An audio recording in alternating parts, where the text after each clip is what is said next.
வணக்கம் நண்பர்களே, நான் உங்கள் சுபத்ரா. தினம் ஒரு கவிதை மற்றும் விடுகதைக்கு அன்போடு வரவேற்கிறேன்.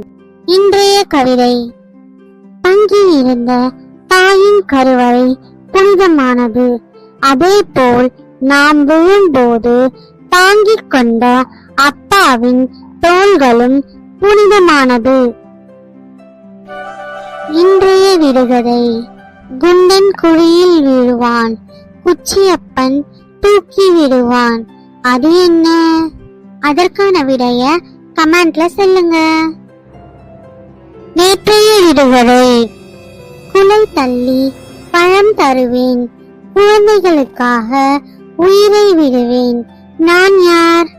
அதற்கான விடை வாழை.